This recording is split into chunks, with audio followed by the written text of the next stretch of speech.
Bismillahirrahmanirrahim. Assalamualaikum warahmatullahi wabarakatuh. Innal hamdalillah nahmaduhu wa nasta'inuhu wa nastaghfiruh wa na'udzu billahi min syururi anfusina wa min sayyiati a'malina. May yahdihillahu fala mudhillalah wa may yudlilhu fala hadiyalah. Asyhadu an la ilaha illallah wahdahu la syarikalah wa asyhadu anna Muhammadan abduhu wa rasuluh la nabiyya ba'dah. Qala rabbi shrah li sadri wa yassir li amri wahlul 'uqdatam min lisani yafqahu qawli, amma ba'd.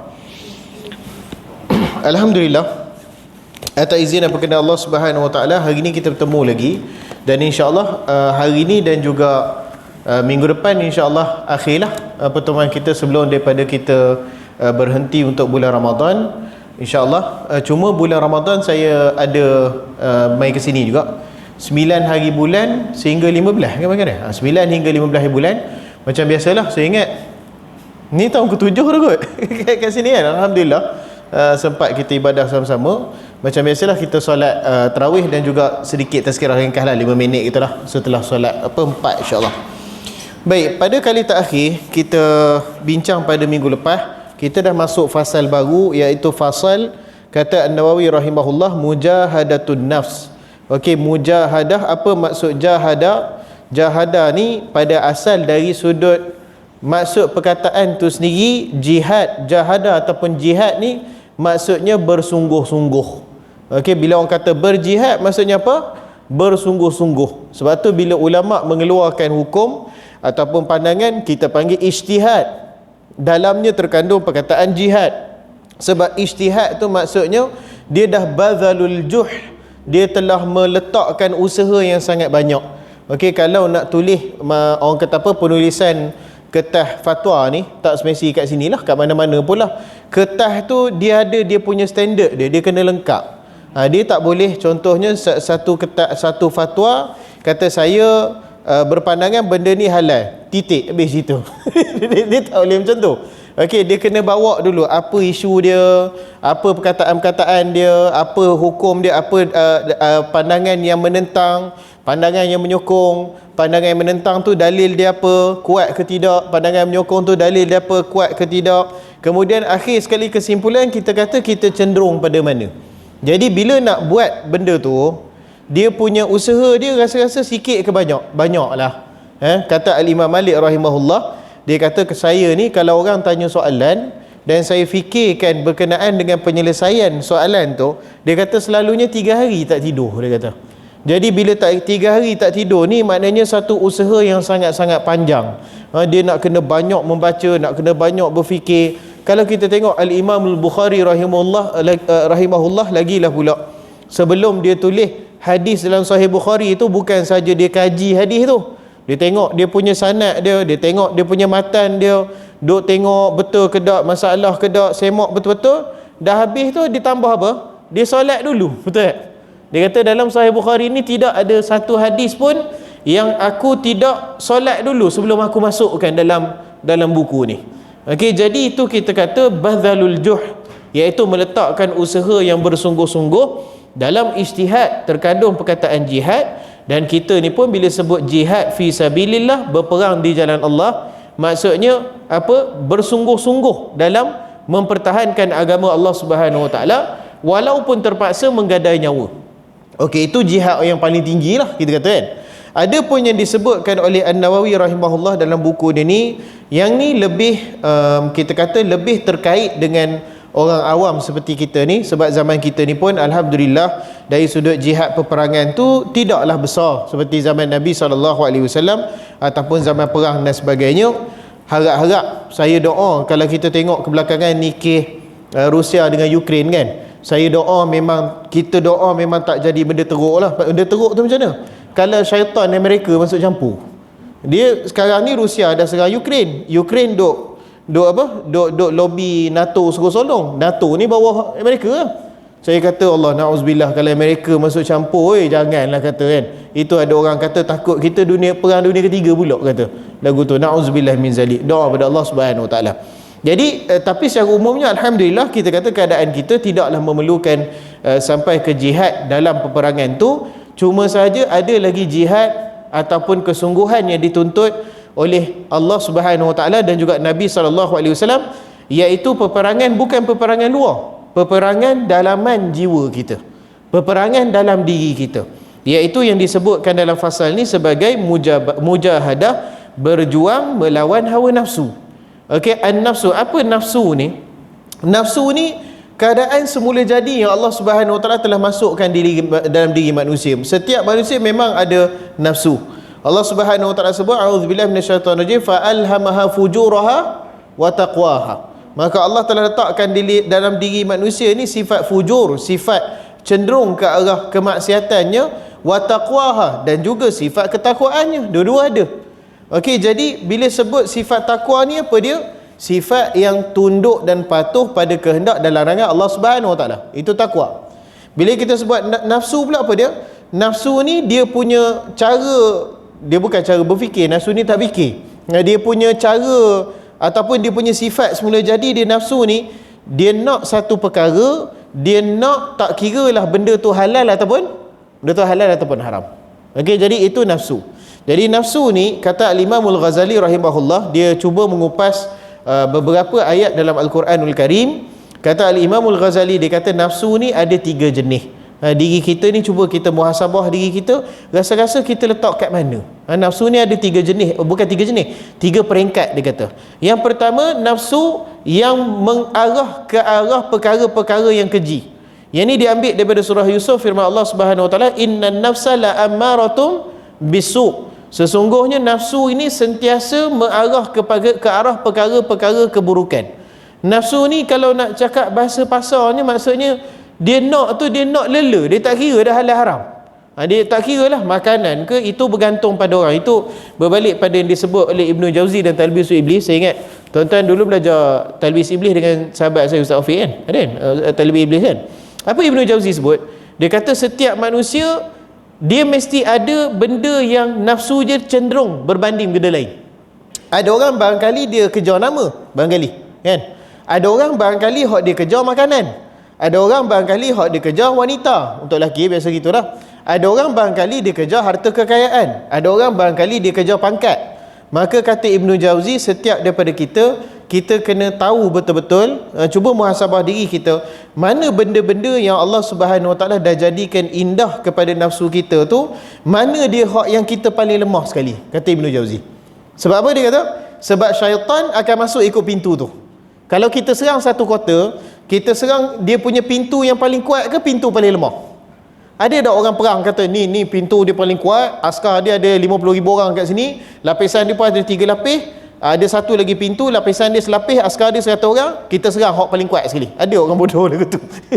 Kita kata kita serang hak belakang kan. Askar 100 orang, satu lapis pintu saja. Bentuk muka bumi pun senang nak kuasai dan sebagainya. Kata Ibnu Jauzi, samalah juga dengan syaitan. Dia akan serang ikut mana nafsu kita hak paling lemah sekali. Okey, jadi ni nak masuk bulan Ramadan ni pun antara bulan Ramadan ni antara perkara yang afdal kita buat, banyak kita muhasabah diri. Cuba kita duduk sendiri, cuba fikir, tak beritahu orang pun tak apa, tapi cuba muhasabah balik apa dia benda keduniaan. Kata yang saya ni memang tak boleh, kata memang rasa lemah ke arah tu. Okey, jadi dekat situ nafsu kita dia selalu kuat kat situ, syaitan akan masuk ikut pintu tu. Okey, jadi ni sifat nafsu jenis pertama, innan nafsa la ammaratun bisu'. Sesungguhnya nafsu sentiasa mengarah kepada keburukan. Itu satu.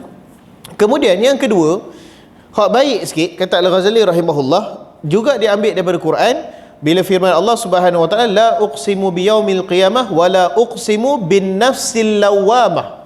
La uqsimu biyaumil qiyamah, sesungguhnya aku bersumpah dengan hari kiamat, wa la uqsimu bin nafsil lawamah, dan perhatikanlah aku bersumpah dengan nafsil lawamah. Apa maksud nafsil lawamah? Nafsil lawamah ni kalau dalam bahasa Inggeris dulu kami belajar, maksud dia the blaming soul. Blaming soul ni maksudnya orang yang dia ada buat maksiat, dia ada terlanjur buat maksiat ataupun mana-mana kesilapan, tetapi setiap kali dia buat kesilapan, dia rasa bahawa dia ada menyalahkan diri dia sendiri. Dia ada rasa keinsafan tu. Dia ada rasa macam tak patut aku buat macam tu. Dia ada rasa macam tu. Kalau hak tadi tu, dia yang pertama tu dia ikut nafsu dia, ikut nak buat apa pun buat lah. Kan, nak makan apa pun makan, nak buat guna pun buatlah macam mana pun, asalkan benda tu dapat. Hak tu jenis pertama. Hak jenis kedua ni, bila dia terlanjur, dia ada buat maksiat, maknanya seorang Muslim tetapi dia ada terlanjur buat maksiat, tetapi dari sudut kebaikannya, bila dia terlanjur, bila dia terbuat, dia ada timbul rasa keinsafan dalam diri dia. Yang ni satu perkara yang dipuji. Okey, bila ada rasa bersalah tu, ada lagi harapan. Sebab tu kata Hamka dalam falsafah kehidupan, dia kata orang yang buat dosa ni, yang paling bahaya sekali adalah orang yang bila dia buat dosa, dia dah tak rasa benda tu satu kesalahan. Hak tu yang paling bahaya. Sedangkan dosa ni ada untuk hati yang bersih, untuk jiwa yang salim, jiwa yang masih sihat. Kalau dia buat kesilapan, dia masih ada rasa tak kena dalam hati dia. Apa dalil dia? Kita pernah belajar dalam hadis 40 kan. Ada seorang sahabat radhiyallahu an datang ke rumah Nabi SAW nak tanyakan pada baginda berkenaan kebaikan dan juga keburukan. Lalu bila dia datang, dia tengok ramai orang. Dia tengok ramai orang tu, dia kata tak apalah, balik dululah. Kemudian kot masa lapang sikit, kata barangkali dia datang semula. Kemudian bila dah lapang semula tu, dia tinggalkan pesan, orang hantar pesanan kat dia, kata Rasulullah SAW nak jumpa dengan kamu, sebab tadi tak sempat jumpa. Lalu dia pergi balik, dia duduk depan Nabi SAW. Baginda ni Rasul, dia sebahagian perkara gaib kan ada Allah beritahu kat dia kan. Kadang-kadang firasat manusia, orang-orang soleh ni dia ada firasat. Dia kata bila aku duduk depan Nabi SAW, dia tak beritahu lagi dia nak tanya apa, tapi Nabi SAW dah tanya dia. Dia kata kamu tadi datang tak sempat jumpa dengan saya, kamu nak tanya berkenaan apa itu kebaikan dan apa itu keburukan, betul tak? Nabi SAW sebut. Dia kata betul lah. Lalu apa kata Nabi SAW? Ufti qalbak. Kata Nabi SAW, cuba minta fatwa. Maksudnya cuba tengok hati kamu. Perkara kebaikan ni kalau kamu buat, kamu rasa hati kamu rasa, bahasa kita sedar hati, kamu rasa tenang, dan kamu tak kisah kalau manusia ternampak kamu buat amal perbuatan tu, kamu tak rasa bersalah. Umpamanya apa? Tuan-tuan main kat masjid, hulur duit kat masjid kan? Sedekah dekat masjid kan? Ada rasa bersalah? Ada tak? Ada tak orang sedekah kat masjid rasa lain macam? Ada sekali, saya dalam pengalaman saya ada sekali. Oh ni cerita betul tapi cerita lawa kan. Saya tak ingat saya pernah cerita kat sini. Dia pergi ke masjid solat Jumaat. Dalam kocik dia ada RM10 dengan 100. Boleh nampak benda jadi jadi dia pergi kat masjid, niat hati dia nak bagi RM10 tu, 100 tu nak pergi beli barang, dia kata. Sekali dia masuk duit, dia pergi sampai kat kedai, dia celuk kocik tinggal RM10. Oh sudah kerja. Jadi dia kata duit, dia kata tengah tak berapa nak ada, dia kata. Dia tanya saya, boleh tak kalau saya pergi minta balik? Dari segi hukum tu boleh lah. Okey, tetapi dari segi maruah orang Islam tu masalah sikit sebab dah letak kata kan, dalam keadaan macam tu. Hak ni barangkali dia ada rasa tak sedap hati sikit, bukan sebab benda tu salah, sebab dia silap bagi kata kan. Okey, tapi amal kebaikan ni kata Nabi SAW, kamu buat dan kalau orang nampak kamu tak rasa aib kan. Kita solat duha orang nampak, biar tak apa, bukannya kita buat salah apa kan, macam tu kan. Itu kata Nabi SAW perkara kebaikan. Ada pun perkara keburukan, kata baginda, perkara yang kalau kamu buat kamu rasa bersalah dan kamu takut kalau orang tengok kamu akan rasa malu, kamu akan rasa aib, walaupun orang lain beri fatwa lain pada kamu, dia kata. Maknanya barangkali duduk dekat suasana yang orang buat dosa, tapi terdetik dalam hati kita, benda ni tak boleh buat sebenarnya. Ada terdetik hati macam tu, maka tu antara tanda itulah dia keburukan. Okey, yang ni kita kata sebagai syarat umum, sebagai garis panduan umum. Sebab sebahagian golongan sufi dia ambil hadis ni, dia kata halal haram ni semua ada dalam diri kita dah. Kalau dalam hati tu tak rasa haram, pakat buat pun tak apa, tak boleh lah macam tu. Yang ni garisan panduan umum. Kalau kok kita tak tahu perbuatan tu dosa ataupun tidak, itu saja. Okey, jadi ni jenis nafsu yang kedua ni, kalau ada dia terbuat, dia terlanjur, dia ada rasa menyalahkan diri sendiri, dia ada rasa keinsafan. Allah puji rasa sedemikian. Okey, sebab rasa keinsafan tu buatkan kita lain kali kita tak mau buat dah. Itu yang kedua. Kemudian yang ketiga, kata Al-Ghazali rahimahullah, nafsu jenis level ataupun peringkat yang tertinggi sekali, nafsu yang dah tenang. Firman Allah Subhanahu wa taala, ya ayyatuhan nafsal mutmainnah irji'i ila rabbiki radiyatan mardiyah. Kata Allah Subhanahu wa taala, wahai jiwa-jiwa, wahai nafsu yang telah pun tenang. Ini kita punya mujahadatul nafs ni, yang kita nak masuk bab ni, itulah kita punya arah tuju kita.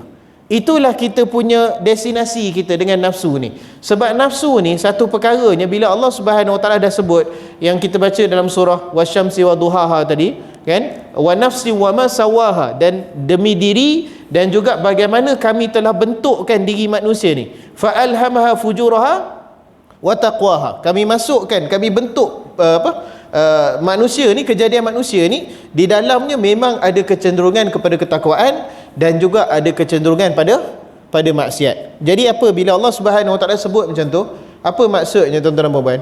Maksudnya kita tak boleh buang, tu maksud dia. Okey, kadang-kadang kalau saya duk fikir seorang muhasabah diri tu, boleh nafsu ni kita buang terus, senang cerita. Tak boleh tuan-tuan, tak boleh. Okey, ada dia punya sebab kenapa Allah Subhanahu Wa Taala masuk dalam diri kita tu. Dia bukan semua keburukan saja, kebaikan pun banyak. Kan tidak takkan Tuhan letak. Okey, cuma saja dari sudut pertembungan diri kita ni, di antara sifat ketakwaan dengan sifat nafsu kita, memang benda ni suka ke tak suka, ialah kena suka lah, bukan tak suka, kena suka lah. Benda ni dia akan berlanjutan sampailah hari kita mati. Banyak hadis-hadis yang kita dah bincang kat sini yang menunjuk, yang mengisyaratkan ke arah tu. Apa antara contohnya, kata Nabi SAW, baru minggu lepas kita bincang hadis ni, anak Adam je kalau diberi satu lembah emas, dia minta kedua kan. Kalau diberi kedua, dia minta ketiga. Sesungguhnya perut anak Adam ni takkan puas selagi mana yang bukan masuk dalam perut dia tu apa dia? Tanah, kata Nabi SAW. Apa maksud perut masuk tanah? Bukan makan tanah, mati ya maksud dia. Kan? Jadi menunjukkan apa? Bahawasanya nafsu tu daripada isyarat Nabi SAW, selagi mana mati, selagi mana tak mati, selagi itulah dia tak akan habis. Itu maksud dia. Begitu juga dengan hadis yang Nabi SAW lukis garisan tu. Nabi kata ini angan-angan manusia. Angan-angan manusia ni melampaui dia punya hayat dia. Maksudnya apa? Selagi mana dia tak mati, selagi tu adalah dia punya angan-angan tu tak habis. Angan-angan ni nafsu lah tuan-tuan. Okey, jadi dari sudut kita nak buang terus memang tak boleh. Jadi kalau tak boleh buang macam mana Ustaz? Tengok macam orang-orang Buddha kan. Mereka cuba buang. Kononnya kata kesengsaraan disebabkan oleh apa? Sengsara ni sebenarnya berasal daripada perkataan Sanskrit, samsara. Samsara tu sengsara lah kalau kata bahasa kita sekarang. Jadi apa yang mereka buat? Mereka kata nak menghilangkan kesengsaraan ni, sebab kesengsaraan berasal daripada nafsu, maka buang semua-semua benda tu. Sampai ke tahap kita kata kalau yang Buddha yang ekstrim tu, selalunya Buddha, kalau Swami Buddha ni dia vegetarian kan. Maknanya dia makanlah benda-benda yang sekarang pun ada daging tiruan, ada ayam tiruan, ada dah benda tu. Tapi kalau yang betul-betul ekstrim tu, vegetarian pun dia cuma makan kacang saja. Hak tu ada. Allah, kalau tuan-tuan tengoklah badannya macam mumia hidup kata. Dengan tinggal apa? Dengan tinggal kulit, dengan tulang, punyalah konon nak jauhi nafsu dan sebagainya. Dan geng-geng ni kalau kita tengok Buddha dekat Bangkok tu apa jadi? Sebab mereka ni kata kita kena hindari hawa nafsu, kita tak boleh kerja. Sebab kerja ni hawa nafsu. Nak gaji tu semua hawa nafsu, jadi tak boleh kerja. Sekali apa jadi pada mereka? Betul kata Allah Subhanahu Wa Taala. Mereka bila time makan minta sedekah daripada orang. Ini agama yang berpandukan pada akal. Kerja tu tak mahu, tak boleh nak usahakan. Bila setiap kali lapar mengharapkan hotel-hotel mana ada makanan lebih ataupun masak kebajikan untuk mereka, beratur gitu untuk dapatkan makanan kebajikan dan sebagainya. Terbalik habis dah benda dia semua. Okay, jadi nafsu memang kita tak boleh nak buang. Tetapi dari sudut destinasi kita, kita nak buat apa? Kita nak buat nafsu kita ni tunduk dan puas dengan perkara yang hanya dihalalkan oleh Allah Subhanahu Wa Taala. Itu kita nak. Dia jadi tenang. Kalau macam tu dia jadi tenang. Maksudnya dari sudut nafsu ni, lempias nafsu ni, ada tak benda yang Allah dah halalkan? Ada. Makanan Allah halalkan, mana lagi banyak? Yang haram ke yang halal banyak, yang lagi banyak Allah Subhanahu Wa Taala berikan? Yang halal lagi banyak. Yang haram berapa sangat je? Yang haram tu kita tengok pun tak lalu makan. Kan? Yang halal lagi banyak. Begitu juga daripada sudut harta kekayaan. Allah Subhanahu Wa Taala izinkan cari rezeki dan sebagainya. Cuma bila dah melebihi nisab, Allah Subhanahu Wa Taala arahkan zakat. Itu pun zakat berapa sangat? 2.5%. Tak rasa apa. 2.5% tu kan banyak mana sangat pun. Ni kita nak masuk bulan Ramadan, nak raya RM7 seorang kan. Saya tahun ni RM7 kot, habis-habis naik RM8 macam tu je lah. Itu je lah nak kena keluarnya pun. Okey, jadi nafsu ni sebagaimana kata Nabi SAW, tidak benar-benar beriman seorang daripada kamu sehingga nafsunya tunduk kepada apa yang telah aku diturunkannya. Nafsunya tunduk, bukan nafsunya hilang, tak, ada nafsu, tetapi dia cukup dengan perkara-perkara yang telah dihalalkan Allah Subhanahu Wa Taala. Itu yang kata Al-Ghazali rahimahullah, nafsul mutmainnah, nafsu yang telah pun tenang, dia telah pun rasa cukup dengan apa yang Allah halalkan. Inilah jenis yang akan masuk ke syurga Allah Subhanahu Wa Taala. Okey, jadi itu kita ni bila sebut mujahadatun nafs ni, yang ni memang peperangan dalam diri kita yang memang kita kena teruskan sampai bila-bila, sampai selagi mana kita ni tak dijemput ilahi, memang nak kena teruskan. Dan destinasi paling baik kita boleh tuju adalah nafsu kita dia jadi duduk diam. Okey, cukup apa yang Allah halalkan, dia dah rasa cukup sangat, tak perlu dah pada benda yang Allah Subhanahu Wa Taala haramkan. Itu di antara doa, saya baru teringat, diajarkan oleh Nabi SAW. Baginda ajar doa, Allahumma akfini bihalalika an haramik wa aghnini bifadlika amman siwak. Apa maksud dia? Ya Allah, ya Tuhanku, akfini bihalalika an haramik, cukupkanlah bagiku perkara yang telah kau halalkan, agar aku tak mau pada perkara yang kau haramkan. Wa aghnini bifadlika amman siwak, dan kayakanlah aku, cukupkanlah aku, berikanlah pada aku kerahmatan daripada engkau, agar aku tidak memerlukan pada sesiapa pun selain daripada engkau. Okey, jadi ini amalkan doa ni, kita kata insya-Allah Allah Subhanahu Wa Taala cukupkan keperluan kita. Okey, itulah hakikat nafsu dan itulah hakikat mujahadatun nafs. Baik, insya-Allah kita tengok sini ada berapa ayat Quran, tak banyak sangat, saya ingat 2 4 6 6 lah ayat Quran saja. Yang pertama, firman Allah Subhanahu Wa Taala, wa qala Allah Taala wallazina jahadu fina lanahdiyannahum subulana wa innallaha ma'al muhsinin. Dan orang-orang yang berjihad dalam membela agama kami, maka pasti akan kami tunjukkan mereka itu ke arah jalan kami, dan sesungguhnya Allah itu berserta orang-orang yang berbuat baik. Muhsinin, orang-orang yang ihsan. Orang ihsan ni apa maksud? Dia punya amal soleh dia cuba pastikan dia dapat buat yang terbaik. Bila dalam solat dia, solat yang terbaik, berdiri dia terbaik, rukuk dia terbaik, bacaan dia terbaik, khusyuk dia terbaik, semua terbaik. Bila puasa dia pun, ni kita nak masuk bulan puasa, macam mana puasa orang-orang yang muhsin, orang yang ihsan? Puasa dia tu bukan, kata Nabi SAW, bukan sekadar menahan lapar dan dahaga, tetapi menahan daripada kata-kata yang buruk, kan? Menahan daripada marah, menahan daripada melihat perkara-perkara yang boleh mengurangkan pahala puasa. Nak pula zaman kita ni sekarang, billboard, iklan lah, TV lah, benda-benda yang memang la ilaha illallah, la ilaha illallah. Kita duk kena apa? Nak kena duk ngalih semua lagu tu. Okey, begitu juga dalam keadaan puasa dia, memperbanyakkan Al-Quran, okey, memperbanyakkan zikrullah, dan memperbanyakkan barangkali mendengar pada kuliah agama dan sebagainya. Bukan sekadar tahan lapar dahaga, tapi nak yang terbaik. Itu ihsan. Okay, itu muhsin. Baik. Kemudian seterusnya firman Allah Subhanahu Wa Taala, wa'bud rabbaka hatta ya'tiyakal yakin.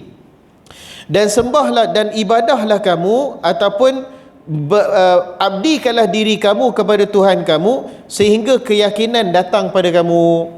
Yang ni ada sebahagian golongan sufi, dia ambil ayat ni, golongan sufi yang sesat lah, bukan semua.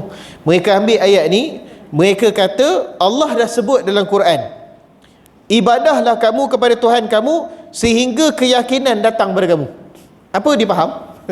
Apa dia faham bila sebut macam tu? Dia faham macam ni, bila kita ni dah yakin dengan kewujudan Tuhan, kita tak payah ibadah dah. Dia faham. Sebab apa? Sebab dalam ayat ni Allah Subhanahu Wa Taala kata, ibadahlah kamu pada Tuhan kamu sehingga datang keyakinan pada kamu. Maknanya dia kata apa? Bila dah yakin tu, tak payah ibadah. Dia pusing lagu tu. Okay, sebab tu kita kata Al-Quran ni bukan sekadar dia punya ayat dia, malahan kita nak kena faham apa yang dimaksudkan Allah Subhanahu Wa Taala melalui penafsiran yang sahih. Apa al-yakin yang dimaksudkan ni? Al-yakin yang dimaksudkan Allah Subhanahu Wa Taala adalah al-maut, kematian. Okey, apa dalilnya Ustaz? Dalilnya Nabi SAW meneruskan ibadah dia sehinggalah ke akhir hayat dia. Okey, Allah Subhanahu Wa Taala menuntut orang yang boleh solat berdiri, solatlah berdiri. Tapi keadaan sakit, solat duduk ataupun solat baring dan sebagainya. Solat itu mesti diteruskan. Umar Al-Khattab radhiyallahu an, apabila dia dah ditikam, dia dah di hujung hayat dia tu, sama juga dia suruh ahli keluarga dia wudukkan dia, sebab dia dah tak larat bergerak dah. Lalu ahli keluarga dia kata, tak apalah, dah sakit kot. Dia kata, tak, aku dengar daripada Nabi SAW, tidak ada lagi Islam bagi orang yang meninggalkan solat. Kata. Maka diteruskan juga dia punya ibadah dia, menunjukkan bahawasanya ibadah itu wajib diteruskan sehinggalah kita meninggal dunia. Okey, tak boleh macam yang tadi sebut tu, kalau dah sampai keyakinan tu tak payah ibadah. Itu kefahaman yang salah. Baik, itu yang kedua. Kemudian yang ketiga, wadhkurisma rabbika wa tabattal ilaihi tabtila. Yang bermaksud dan ingatlah kamu akan nama Tuhanmu, sebutlah kamu nama Tuhanmu serta beribadahlah kepadanya dengan sepenuh hati, iaitu hentikanlah segala pemikiran untuk semata-mata menghadap kepadanya. Dia cakap berkenaan apa? Berkenaan khusyuk. Sebab ayat ni pun daripada surah Al-Muzammil. Surah Al-Muzammil kisah berkenaan apa? Cerita berkenaan solat tahajud.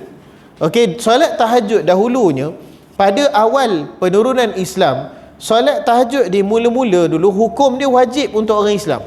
Terutamanya ketika zaman di Mekah dulu. Ketika tu solat tahajud wajib.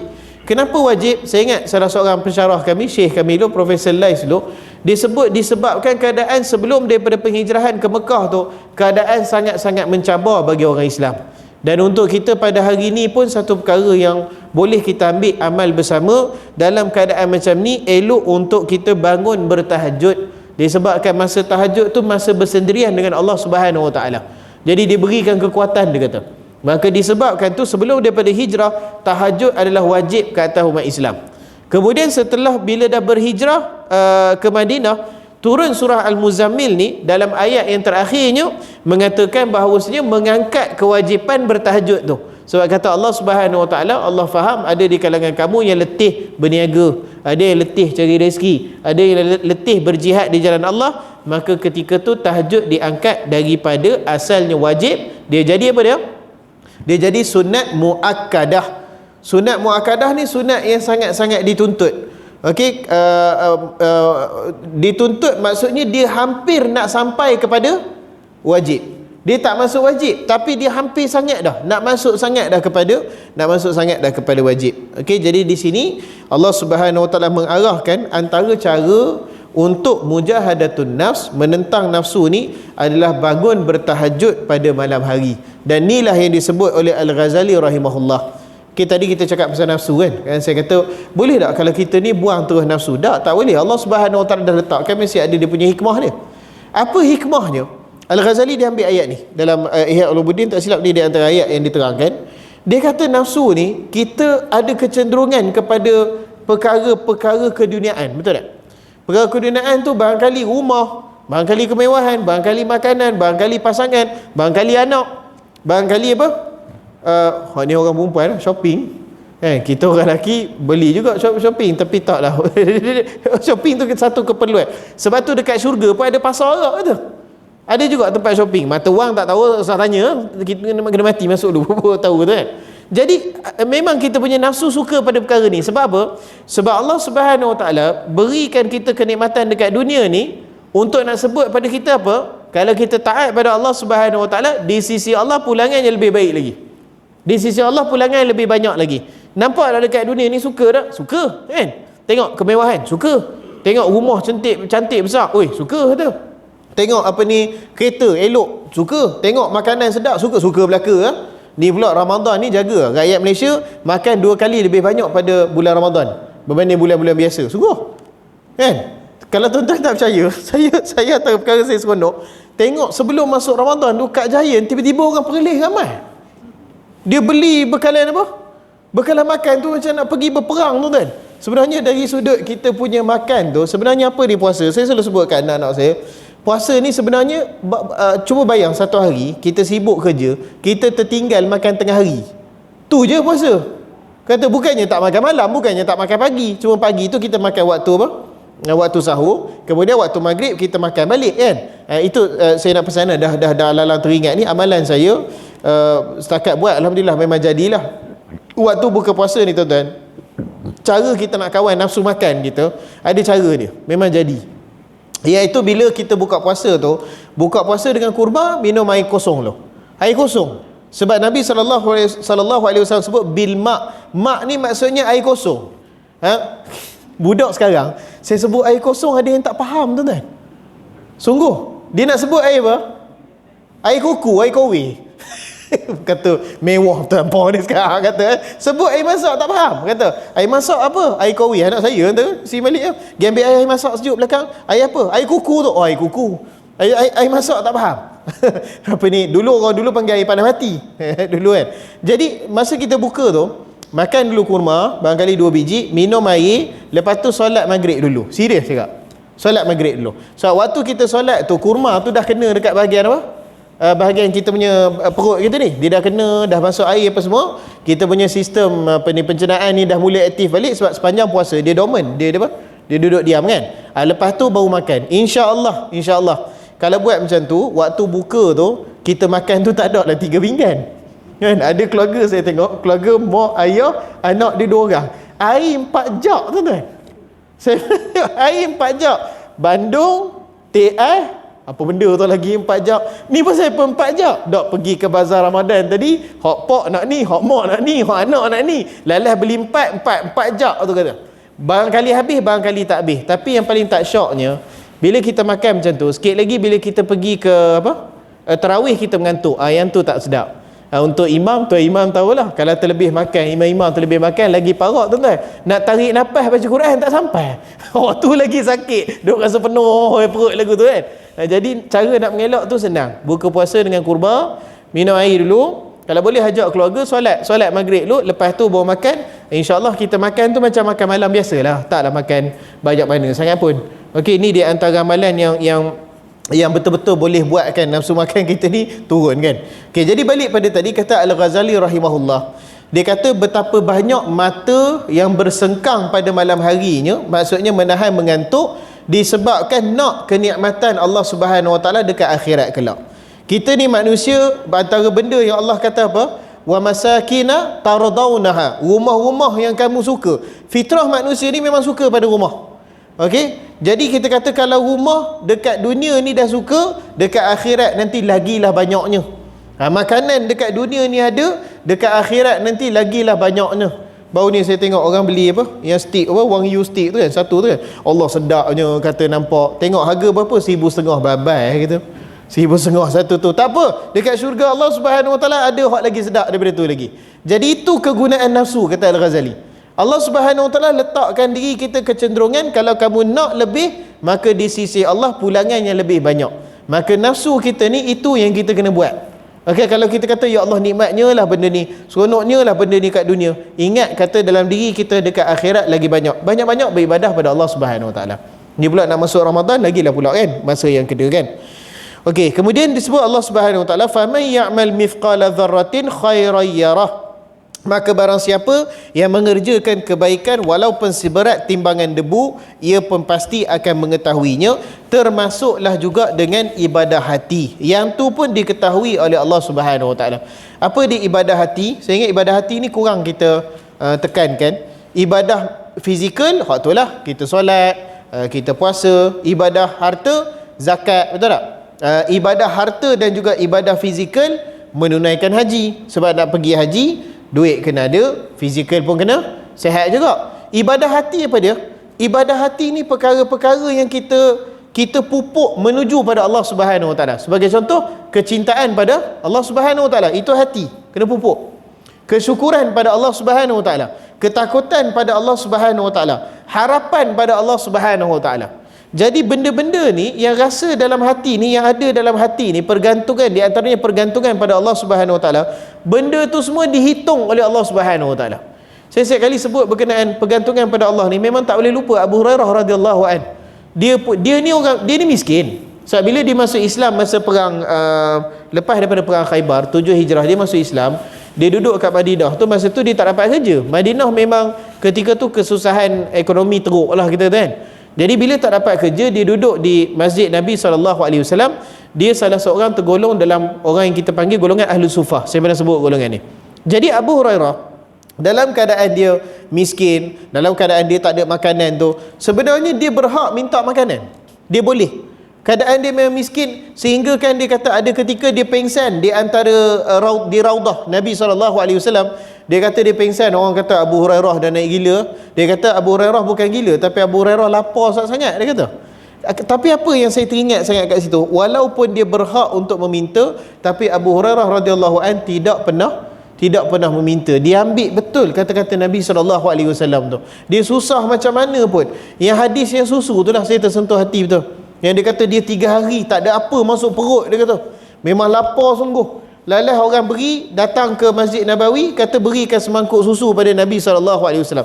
Dia kata saya berhajat sungguh, dia kata, pada susu tu. Lalu saya pergi kat Nabi SAW, bagi kat Rasulullah, mesti Rasulullah akan jemput dia minum sama. Sekali bila bagi, ya Rasulullah, ada orang hadiahkan susu kambing. Nabi kata apa? Pergi ajak ahli sufah yang lain, kata. Dia pun kira-kira ada berapa? Ada 30 orang. Tak ada melepas aku, dia kata. Dan keadaan macam tu boleh, dia kata, ya Rasulullah, sebenarnya saya 3 hari saya tak makan, boleh tak saya ambil seteguk 2? Kalau dia sebut macam tu, dosa ke tak dosa? Tak dosa, itu hak dia. Tetapi orang-orang macam ni, sahabat macam ni, Allahu Akbar, ini tahap yang kita kena usahakan bersamalah. Dia punya tahap tak apalah, kebergantungan daripada Allah Subhanahu Wa Taala tu sangat-sangat tinggi, sampai ke tahap macam tu pun dia tak minta, tuan-tuan.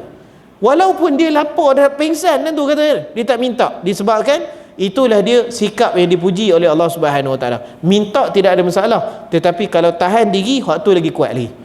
Itu sebahagian daripada ibadah hati. Okey, jadi benda-benda macam ni, insya-Allah kot Ramadan ni kita boleh cuba tengok dari sudut ibadah hati pula. Dari sudut harapan kita mengharap betul-betul pada Allah Subhanahu Wa Taala. Kita bergantung rezeki pada Allah Subhanahu Wa Taala, kecintaan pada Allah, kesyukuran pada Allah Subhanahu Wa Taala, disebabkan benda-benda yang hati, ibadah-ibadah kejiwaan macam ni pun dihitung oleh Allah Subhanahu Wa Taala. Apa kata Allah dalam surah Ibrahim? Rabbana innaka ta'lamu ma nukhfi wa ma nu'lin. Wahai Tuhan kami, sesungguhnya Engkau mengetahui semua perkara yang sama ada kami sembunyikan ataupun kami zahirkan. Semuanya diketahui oleh Allah Subhanahu Wa Taala. Okey, jadi ni mungkin saya ingat Ramadan kali ni antara perkara kita boleh buat ibadah kejiwaan ni. Kita cuba tengok balik dari sudut tu, banyak muhasabah balik diri kita menuju Allah Subhanahu Wa Taala. Baik, kemudian ayat seterusnya, firman Allah, wa ma tuqaddimu li anfusikum min khairin tajiduhu indallah huwa khairan wa a'zam. Kata Allah Subhanahu Wa Taala, dan apa sahaja perbuatan baik yang engkau sekalian berikan untuk diri kamu sendiri, nanti pasti engkau sekalian dapati di sisi Allah keadaannya adalah lebih baik dan lebih besar pahalanya, dan mohonlah pengampunan pada Allah Subhanahu Wa Taala, sesungguhnya Allah adalah Maha Pengampun lagi Maha Penyayang. Semua amal kebaikan kita akan jumpa balik di sisi Allah Subhanahu Wa Taala. Termasuklah apa saya ingat 2-3 minggu lepas saya sebut, termasuklah doa yang kita panjatkan kepada Allah dan Allah tak tunaikan di dunia, itu pun ada juga di sisi Allah. Sebab tu yang bab ni saya dapat daripada Dr. Khalid Bersalamah kita Indonesia. Dia kata sebab tu dia kata jangan lokit berdoa, jangan kedekut berdoa. Sebab apa? Yang pertama percuma, tak ada kos apa pun. Bukan ada kos apa benda pun doa. Yang kedua, untung-untung Allah Subhanahu Wa Taala beri cepat, boleh jadi kan. Ataupun Allah, ada orang tanya pun ni dekat pada malam tanya, Ustaz, kenapa saya doa Tuhan tak makbul? Dia kata doa tak makbul ni dia ada banyak cara. Yang pertama, barangkali kita minta Allah Subhanahu Wa Taala bagi terus. Ada, saya ingat benda yang memang orang kata apa, on the spot dapat terus. Oi, benda ni ada jadilah dalam kehidupan kita juga kan. Kalau kita tengok peringkat sahabat lagi lautai ya. Tapi untuk kita pun ada juga, kita tengok benda macam ni, kita minta Allah Subhanahu Wa Taala bagi on the spot. Kadang-kadang terdetik dalam hati saja, bagusnya lah kalau macam ni kan. Ada juga Allah bagi macam tu. Ataupun Allah Subhanahu Wa Taala tangguhkan sehingga masa yang sesuai. Benda yang masa sesuai ni kita pun tak tahu bila, tetapi bila dah dapat tu akhirnya kita faham, oh patutlah Tuhan buat macam tu gitu. Kita akan faham macam tu. Okey, ataupun Allah Subhanahu Wa Taala makbulkan tetapi bukan dengan cara yang kita minta. Tuhan makbulkan tapi bukan dengan cara yang kita minta. Yang ni yang saya sebut, pensyarah saya seorang dekat UUM dia sebut, selalunya manusia ni antara benda yang kita minta kaya kan. Ya Allah bagi kaya. Sebenarnya apa yang diminta? Sebenarnya diminta ketenangan hati. Sebab dia sangka dengan kekayaan tu dia dapat ketenangan hati. Hutang dapat bayar, bil dapat bayar, makanan cukup. Apa sebenarnya yang dia nak? Dia nak ketenangan hati tu. Maka barangkali Allah Subhanahu Wa Taala tak bagi dia kaya-raya, tetapi Allah bagi dia ketenangan hati. Maknanya tak macam yang kita minta, tetapi Allah gantikan dengan yang lebih baik lagi. Mungkin macam tu. Ataupun yang terakhir sekali, apa dia? Allah Subhanahu Wa Taala tak tunaikan dekat dunia, tapi Allah tukar kepada bentuk pahala dekat akhirat nanti. Yang tu pun ada juga fadilat dia tuan-tuan. Apa kata hadis Imam Muslim, orang-orang beriman ni bila dah habis timbangan dia, dah kira dia punya pahala, dah diampunkan dosa dia, dah nak masuk syurga dah pun, pusing-pusing belakang tengok banyak lagi pahala dia. Lalu mereka tanya pada malaikat, kata apa ni? Tadi dah timbang habis semua dah kata. Ada banyak lagi pahala. Kata malaikat, itu doa-doa kamu yang kamu minta dekat dunia yang Tuhan tak tunai, sekarang Tuhan bagi. Allahu Akbar. Jadi sebab tu kata Dr. Khalid, kalau macam tu lah keadaannya, kenapa kita tak berdoa, dia kata. Sedangkan dia punya untung tu, dia punya fadilat tu, macam-macam mana pun memang dapat juga. Sama ada dapat sekarang, ataupun lambat sikit, ataupun dekat akhirat kelak. Sebab tu kita kata banyak kalau berdoa. Iyyaka na'budu wa iyyaka nasta'in. Allah Subhanahu wa taala ni jenis, Allah Subhanahu wa taala ni di antara sifat dia, lagi kita minta lagi dia suka. Dia terbalik dengan makhluk. Manusia termasuk saya lah, banyak sangat minta lah buat sendiri. Biasa tu kata. Tapi Allah Subhanahu wa taala tak. Lagi kita minta lagi dia suka. Lagi minta lagi dia suka. Dia suka hamba yang bergantung kepadanya. Okey? Wallahu alam. Saya ingat sampai situ dapat saya kongsikan. InsyaAllah minggu depan ada last sikit. Saya dapat soalan ni. Minggu depan kita sekali lagi. Begini insyaAllah sebelum daripada bulan Ramadan. Baik, ni soalan ni dua. Berkenaan dengan yang pertama, bagaimana kalau kita ni banyak berdosa dan perlu bertaubat, macam mana cara kita nak taubat? Satu. Okey, cara kita nak bertaubat, kalau dosa kecil memadai dengan istighfar. Okey, memadai dengan istighfar. Barangkali tertengok benda hak tak patut, barangkali kan, astaghfirullahalazim. Barangkali tersebut benda hak tak patut, kita kata apa? Astaghfirullahalazim. Kalau dosa-dosa kecil memadai dengan istighfar. Kalau dosa-dosa besar kena dengan apa dia? Solat sunat taubat. Kena dengan solat sunat taubat. Buat solat sunat, tujukan solat sunat ni, ya Allah, ni solat sunat saya bertaubat daripada dosa saya. Okey, kemudian yang syarat-syarat taubat itulah tinggalkan dosa dan sesali dosa dan janji kita tak akan buat lagi. Sebab tu kata Ali radhiyallahu an, antara tanda Allah terima taubat, sebab di sini dia tanya macam mana kita nak tahu taubat kita diterima oleh Allah Subhanahu wa taala. Nak tahu secara pasti memang tak boleh. Secara pasti itu memang dekat akhirat nanti. Tetapi dari sudut tanda-tanda keduniaan ni, orang yang bertaubat tu dia tak buat dah dosa dia tu. Saya ingat orang tua-tua dulu cakap, apa antara tanda haji mabrur, orang tu balik dia berubah kan. Dia jadi orang yang lebih baik. Insya-Allah itu tanda orang yang ibadah hajinya diterima Allah Subhanahu wa taala. Sama juga dengan Ramadan, macam tu juga. Dia keluar Ramadan, dia jadi orang yang lagi baik daripada sebelum Ramadan. Sama juga dengan taubat, lepas taubat dia tu dia jadi orang yang lebih baik. Janganlah kita kata sebelum taubat pernah bunuh seorang, lepas taubat 4 orang dah bunuh. Macam tu. itu lagi teruk. Okey, jadi tu antara tanda dia. Itu soalan ni. Kemudian yang kedua, selepas berwuduk boleh ke lap air wuduk? Hukumnya boleh. Dr. Zul pernah ditanya soalan yang sama. Dia kata hukumnya boleh, tidaklah membatalkan wuduk tu. Tetapi wuduk ni berasal daripada perkataan tawadda'a daw'un, maksud dia cahaya. Jadi berwuduk maksudnya kita mencahayakan anggota tubuh kita. Kan Nabi SAW sahabat tanya, ya Rasulullah, macam mana kamu kenal umat kamu?